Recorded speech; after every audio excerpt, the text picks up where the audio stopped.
पिछले चुनाव में जहां कांग्रेस अमेठी से चुनाव हार गई थी, वहीं रायबरेली से चुनाव जीतकर अपनी एक सीट बचाने में कामयाब रही। एक बार फिर से राहुल गांधी चुनावी मैदान में हैं और यहां से जीत दर्ज करना चाहते हैं, लेकिन राम मंदिर, धारा 370 और विकास के मुद्दे के अलावा बाहरी का मुद्दा यहां पर हावी है। लेकिन इस हॉट सीट पर जनता का क्या मूड है, आइए जनता से समझते हैं। इंडिया गठबंधन 5 लाख पार है, 5 लाख पार है। अब की बार 400 पार में रायबरेली भी है ना? है ना? आप मुझे बताओ क्या बुलवाना है नरेंद्र मोदी से, मैं कल बुलवा देता हूं। 2 मिनट लगेंगे। और अगर कुछ नहीं बुलवाना है वो भी बता दो। राहुल गांधी, अखिलेश यादव। कब रायबरेली की जनता भी खटाखट खटाखट खटाखट भेजेगी घर। अमेठी से गए, रायबरेली से भी जाएंगे।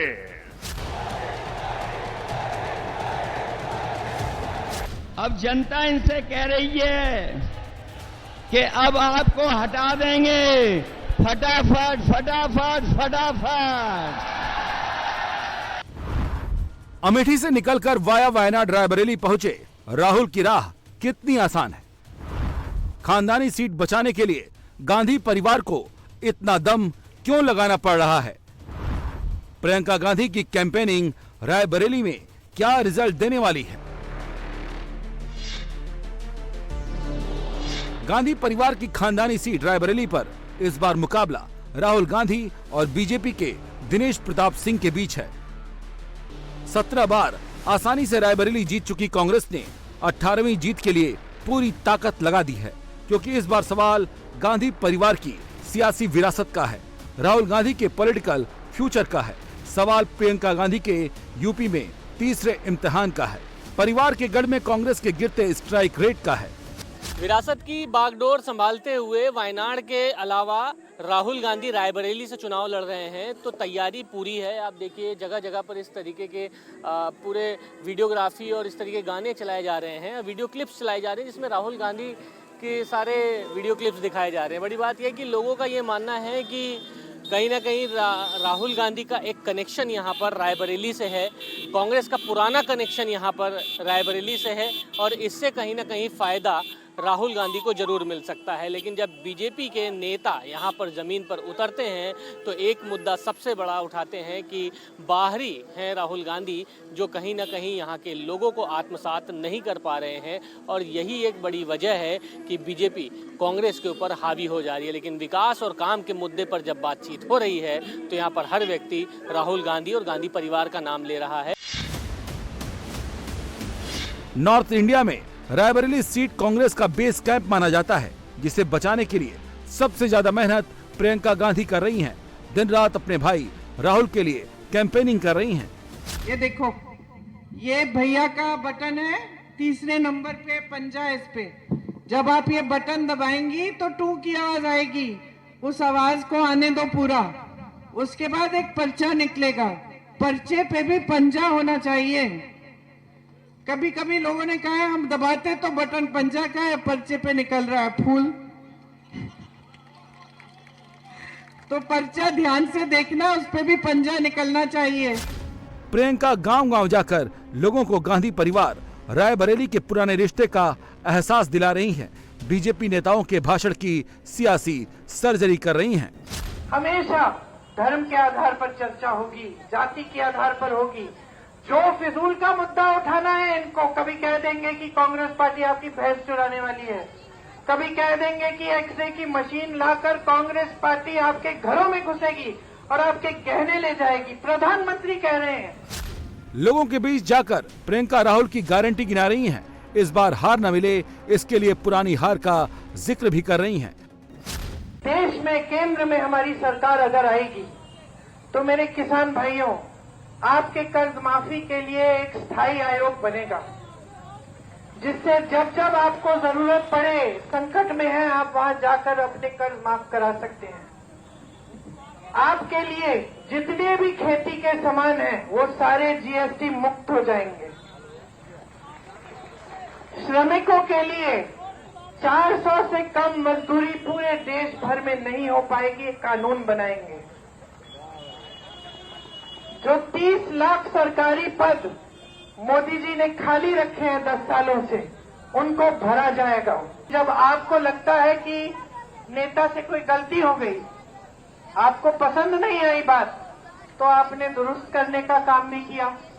आपने इंदिरा जी जैसी महान हस्ती को भी दंड दिया, एक चुनाव हराया क्योंकि आप नाराज थे। आपने कहा कि जो इनकी एक नीति है आपको पसंद नहीं आई। इंदिरा जी आपसे नाराज नहीं हुई, इंदिरा जी आपका आदर करती थी। वो समझी कि आज अगर मैं हारी हूं तो जनता मुझे कुछ कह रही है, मुझे सुनने की जरूरत है। प्रियंका की तुलना लोग इंदिरा गांधी से करते हैं, लेकिन पोती दादी जैसा कोई राजनीतिक करिश्मा अभी तक नहीं दिखा सकी हैं।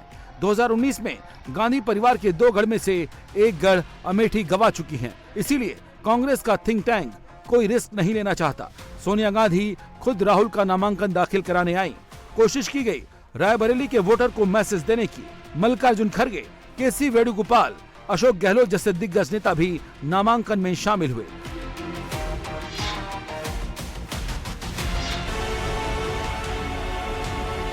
सोनिया गांधी रायबरेली में ग्राउंड पर ज्यादा एक्टिव नहीं है, लेकिन कांग्रेस उनके और राहुल के वीडियो को कैंपेनिंग का जरिया बना रही है।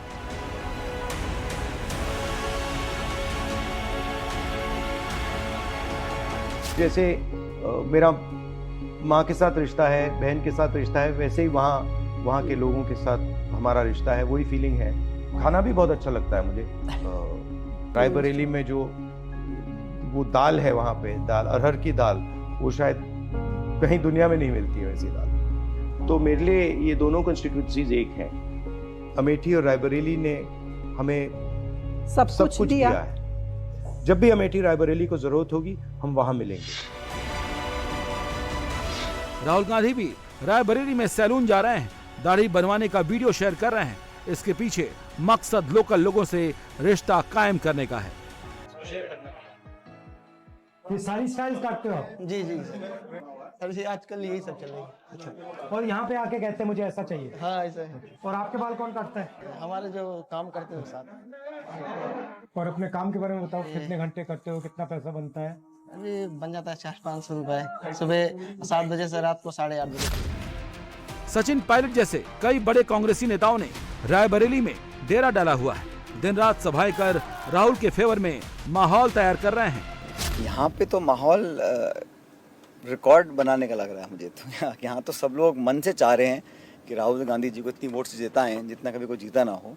और राहुल जी के यहाँ चुनाव लड़ने से न सिर्फ उत्तर प्रदेश में हमारे गठबंधन को, लेकिन पूरे उत्तर भारत में कार्यकर्ताओं को एक नई ऊर्जा मिल रही है।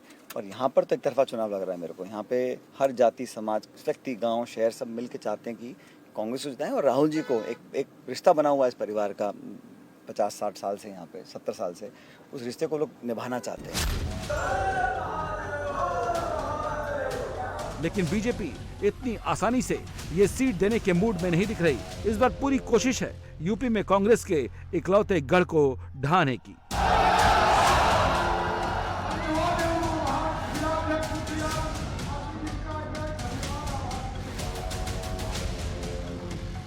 दिनेश प्रताप सिंह समेत बीजेपी की लंबी पूरी फौज इलेक्शन कैंपेन में जुटी हुई है।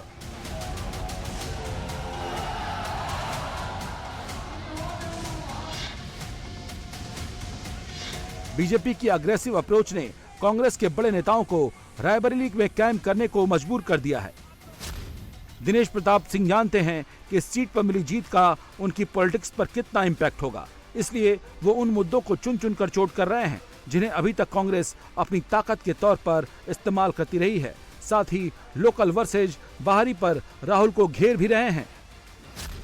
नेताजी सुभाष चंद्र बोस रहे हों, चाहे भगत सिंह जी रहे हों, चाहे चंद्रशेखर आजाद जी रहे हों, चाहे और किसी ने देश के लिए कुर्बानियां दी, बलिदान दिया, लेकिन किसी के परिजनों ने अपने शहादत की कीमत देशवासियों से वोट के रूप में नहीं मांगी। अकेले प्रियंका गांधी, राहुल गांधी हैं जो शहादत के बदले वोट मांगते हैं। शहादत को यह देश हमेशा हमेशा नमन करता है, उससे उसके समय पूरा देश झुक जाता है। इससे बड़ा सम्मान किसी शहीद के लिए नहीं हो सकता।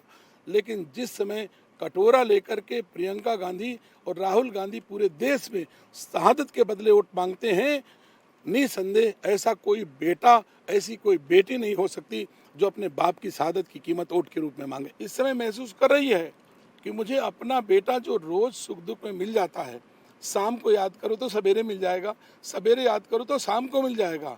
लेकिन अगर गांधी परिवार को याद करो तो पूरे 5 साल मिलने में लगेंगे, क्योंकि एक चुनाव के बाद दूसरे चुनाव में ही उनको आना है।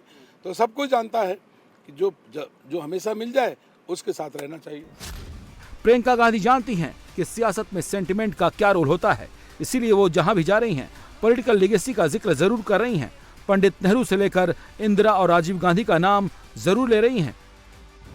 जब पंडित जवाहरलाल नेहरू जी को सुनाई दिया कि यहाँ पे आंदोलन कर रहे हैं किसान, कि गरीब किसान इतने बड़े साम्राज्य के खिलाफ खड़ा हो गया है, तब वो यहाँ आए। अंग्रेजों को पता चला कि जवाहरलाल नेहरू यहाँ आने वाले हैं, तो उन्होंने सब जगह नाकाबंदी कर दी। पंडित जी एक ट्रक में बकरियों के नीचे छुप के यहाँ आए किसानों से मिलने के लिए, आंदोलन में शामिल हुए। इंदिरा जी आपके घर आती थी जब प्रधानमंत्री थी। मैं किसी भी दूर दराज इलाके में, मैं गांव में जाती हूँ, वहाँ के बुजुर्ग बताते हैं कि आपकी दादी जी आई थी, मुझे दिखाते हैं यहाँ बैठी थी, हमसे बातचीत की, कभी कभी कोई पुरानी फोटो भी निकाल देता है। तो ये है यहाँ की परंपरा। मेरे पिताजी को जनता अमेठी में कहती थी, प्रधानमंत्री थे पिताजी, जनता कहती थी कि राजीव भैया हम प्यार तो बहुत करते हैं आपसे, लेकिन इस खंबे को आपने लगवा लिया, तार नहीं लगाया। जब तक तार नहीं लगाया तब तक वोट नहीं मिलेगा। जनता समझती थी। बीजेपी भी जानती है कि रायबरेली के लोगों के दिलो दिमाग पर गांधी परिवार की सियासी विरासत की गहरी छाप है। इसीलिए बीजेपी उस गांधी का जिक्र कर रही है जिसका जिक्र करना कांग्रेस हर बार भूल जाती है, या यूं कहें कम करती है। सबका नाम ले लेती हैं, मोतीलाल नेहरू का ले लेती हैं, जवाहरलाल नेहरू जी का ले लेती हैं, इंदिरा गांधी जी का ले लेती हैं, तो अपने दादा फिरोज खान का एक दिन नाम ले लें। रायबरेली से 100 किलोमीटर की दूरी पर प्रयागराज के कब्रिस्तान में दादा की भी समाधि है। बताओ, ये दोनों पोते पोती फूल चढ़ाने कभी गए? जो अपने दादा का नहीं हो सकता वो रायबरेली वासियों कैसे हो जाएगा? अगर दादा के नाम पर वोट नहीं मिलता तो दादा का नाम नहीं लेते, जबकि दादा ही महत्वपूर्ण सबसे ज्यादा हैं।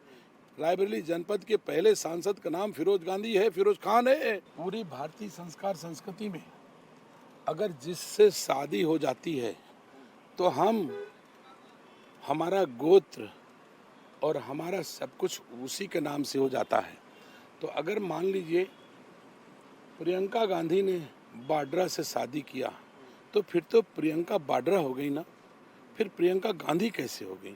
तो हर जगह इन लोगों ने वोट के लिए अपने बच्चों का नाम मुस्लिम समाज से मिलते जुलते नामों के रूप में रखा। रेयान वाड्रा, हमारे यहाँ तो नहीं, रेयान हिंदू तो कोई नहीं रखता। अगर तुम हिंदू हो या तो फिर कहो कि मैं हिंदू नहीं हूँ। सियासी वार पलटवार के बीच रायबरेली की फिजा राहुल के फेवर में दिख रही है, लेकिन फिर भी कांग्रेस टेंशन में है। इसकी बड़ी वजह है 2009 में एक्टिव हुआ फैक्टर 17। वो क्या है समझ लीजिए।